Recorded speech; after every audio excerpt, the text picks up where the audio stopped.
estão nos anúncios, nas redes sociais, nos intervalos dos jogos. A febre das bets promete diversão, emoção e ganho rápido. Mas existe um lado que não aparece nos comerciais: o lado das dívidas, das mentiras, das famílias desesperadas. Dentre elas, a de Isaac. Nunca bebi, nunca fumei, mas eu tinha esse vício. Foi quando estourou as bets no Brasil, né? Aí eu lembro que da primeira vez que eu joguei, eu ganhei R$ 1.500. E aquilo para mim foi muito bom, porque eu não precisei ralar para ganhar. E comecei a jogar cada vez mais, porque eu achava que tinha um controle, né? Até porque eu jogava e ganhava, mas também eu perdia, só que minha mente não dizia que eu estava perdendo. Por mais que eu perdesse mais do que eu ganhava, eu sempre estava por cima. Eu sempre estava no controle. Você se achava um bom jogador? Me achava. Até porque eu sempre, desde pequeno, fui envolvido com futebol. E o futebol era que me fazia ser tipo um expert na área, né? Então eu apostava cada vez mais, né? Aí fui do futebol, eu fui pro cassino. Do cassino eu fui para as roletas. Fui depois para esse aqui, que é muito conhecido, né? Que é o chamado Tigrinho. Que foi aí que eu perdi muito dinheiro. Por quê? Toda vez que eu colocava um valor, eu ganhava. Mas teve uma hora que ele começou sempre a tomar. Eu lembro que uma vez o meu salário caiu e eu gastei quase todo. Eu não lembrei do aluguel, não lembrei do alimento em casa, eu não lembrei que tinha as contas para pagar. Ele não demonstrava ser o que ele era. Então, quando eu peguei o celular, fui vendo o histórico, e aí eu vi os acessos das apostas online. Então ali acabou, fiquei decepcionada. Quando ele pegou o salário dele e gastou, que eu perguntei, falei, cadê seu dinheiro para pagar o aluguel, para comprar os alimentos? Ele falou, eu gastei. Eu falei, como assim? Não. E agora? Aí eu comecei a pagar. Então eu fui me sobrecarregando ao ponto de pagar tudo dentro de casa. Então o dinheiro que ele pegava era só para o vício dele e o meu era para manter a casa. Então isso eu fiquei sobrecarregada. Aí chegou um ponto que eu descobri que eu estava grávida. Então eu pensei, agora ele vai tomar responsabilidade, porque com um filho é responsabilidade. Só que aí não foi assim. Ele piorou mais ainda, porque ele pensou que ele ia ganhar. Ele disse, olha, Bruna, eu tô quase ganho o jogo. Tá faltando só um time. Verdade. Para mim ganhar era R$ 1.000. Eu falei bem assim, pode desistir, você não vai ganhar esse bilhete. Porque eu sei, porque se você ganhar, você vai voltar a jogar novamente. E nesse dia ele perdeu, ele disse, tá vendo, você ficou me agorando, eu não ganhei o bilhete por causa de você. Eu dizia sempre para ela, você tem que me apoiar, você é minha esposa, eu ganhando ou perdendo, você tem que me apoiar. Se eu já tenho todas as cargas negativas lá de fora, que não quer que eu ganhe, o dono da banca não quer que eu ganhe, não.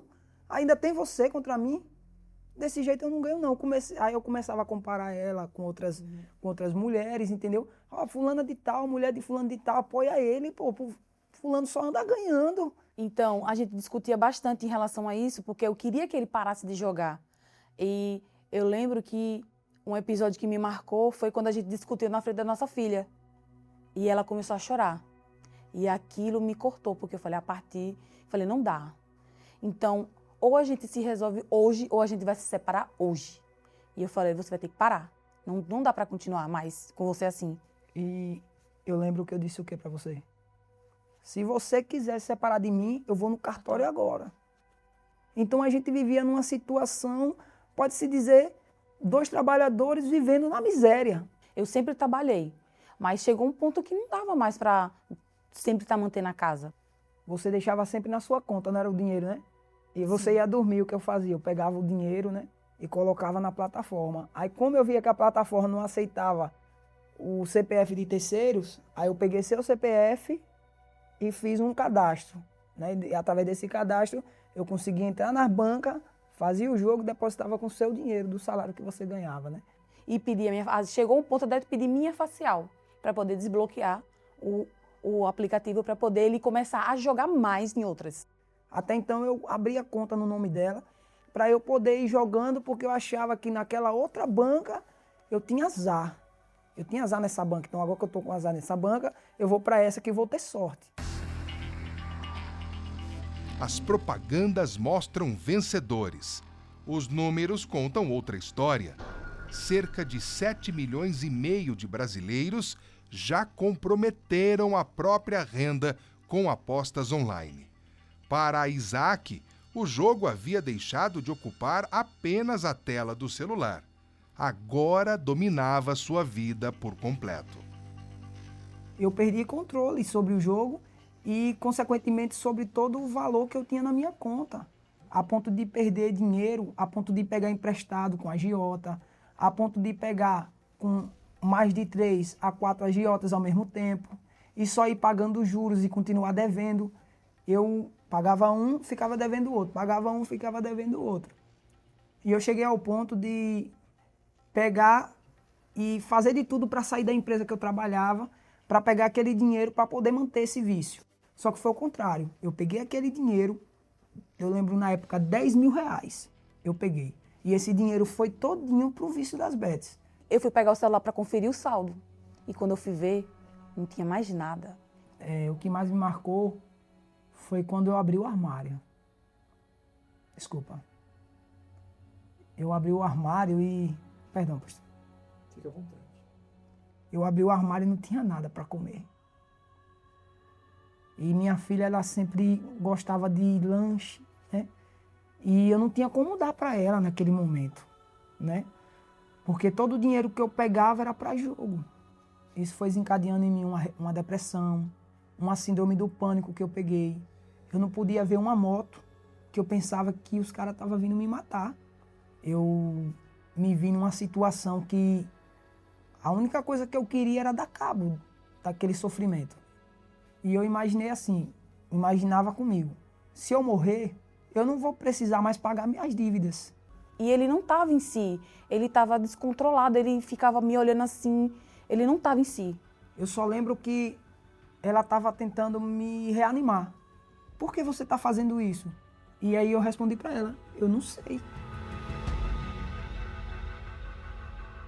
No auge do desespero e com o casamento abalado, Bruna encontrou uma oportunidade inesperada ao ser convidada para uma reunião exclusiva para mulheres.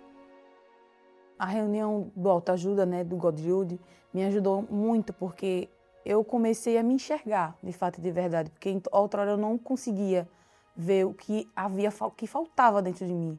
Então foi aí que eu entendi que eu precisava lutar por mim, porque eu só vivia em prol dele. Então ela começou a ser amável, ela já era uma boa mãe, mas começou a ser uma mãe melhor, uma esposa melhor. Foi a mudança dela que me chamou a atenção. Então passou aquela noite e no outro dia acordei bem cedo e ela também para trabalhar e eu cheguei para ela, Bruna, eu vou mudar, porque eu vi que não é justo. Aí ela, o que não é justo? Eu disse, não é justo eu ter uma mulher de Deus do meu lado e eu ser todo perturbado. Eu cheguei na virada do ano de 2025, na vigília da virada. 2 coisas me chamaram a atenção. Era a Santa Ceia. E a segunda, Fogueira Santa de Israel, o último dia. E nunca foi falado tanto no Espírito Santo como nessa última vigília que eu fui. Falava muito do Espírito Santo e do arrependimento. O pastor pregou naquele dia, ele disse, antes que você se batize nas águas, você tem que primeiro se arrepender. Então, eu cheguei para Deus e fui sincero. Meu Deus, eu não tenho nada. Eu estou todo quebrado, falido, desfacelado, destruído. Mas eu tenho essa vida velha. Não vale de nada. Mas me dê uma chance, porque até hoje eu não te conheço. E eu me lembro que no último dia, que era o dia da Fogueira Santa de Israel, eu fiz a minha fogueira santa. Eu sacrifiquei toda a minha vida. Eu apostei tudo naquele momento. Eu apostei tudo. Eu deixei tudo ali. Ali eu senti paz, alegria, força, que eu nunca tinha recebido antes. E, consequentemente, eu vim, me batizei nas águas e, dia 28/1, aconteceu algo extraordinário. Nesse dia, minha esposa saiu e eu fechei todos os cômodos da casa e fui buscar o Espírito Santo. Tamanha era a minha sede de receber o Espírito Santo.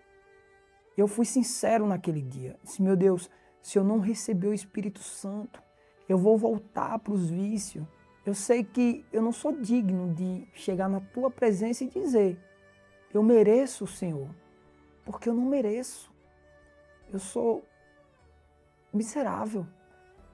E naquele momento, quando eu buscava, eu senti uma força, uma certeza que eu não estava só, uma certeza absoluta que nunca mais eu estaria só.